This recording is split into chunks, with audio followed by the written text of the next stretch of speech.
Welcome to Nasdaq Trade Talks. I'm your host, Jill Malandrino, global markets reporter at Nasdaq. Joining me at the market site in Times Square, New York City, we have Tendayi Kapfidze. He's the chief economist over at Nasdaq-listed LendingTree, and we're going to get his housing and economic projections for 2020. It's great to have you back with us, as always. And mortgage rates, do you think we could see an increase there? Yeah, I think given that rates are now over 100 basis points lower than they were at this time last year, it's really hard for me to see them going much lower.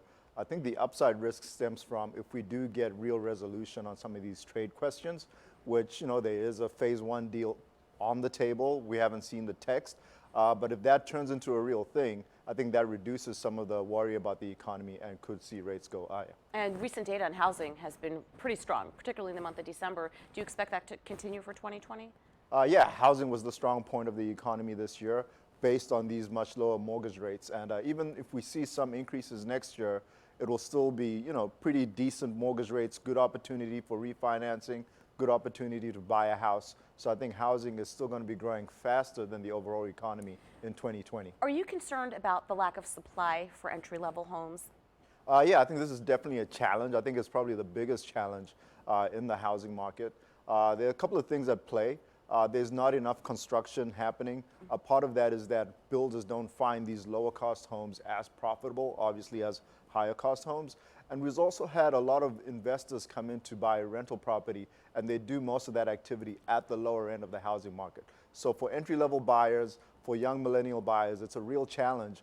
And, and one result of that is that home prices are going up much faster at the lower end than at the upper end, and that adds to affordability challenges, even with lower rates. Due to the lack of supply that's Yes. out there. All right, moving along to GDP, consumer bright spot for 2019. Yeah. You think it might go down to about 2%, not negative, slowing but growing? Yeah, I think we get a slightly slower economy next year. Even if we do get resolution on some of these trade questions, it's an election year, which tends to increase uncertainty in terms of business investment. So I think the business sector remains weak. Consumers should still benefit from a strong labor market, even though it's probably going to be slowing from this year. So I still think you get kind of an economy, I describe it as muddling along. Nothing nothing accelerating too much, but not a lot of downside risk given what the Fed has done this year. All right, unemployment rate remains unchanged for 2020. Yeah, the unemployment rate is really tough to nail down because there's so many people who are outside of the labor market. And as jobs continue to grow, some of these people enter into the labor market. But I think we still see a low unemployment rate with a 3 handle on it, probably around 3.4%. All right, and to wrap up here, Fed funds rate, do you think we'll get any movement in 2020? Well, the Fed says they're not going to move, but I will bring you back to this time last year. The Fed positioning was very different from what we ended up seeing in 2019.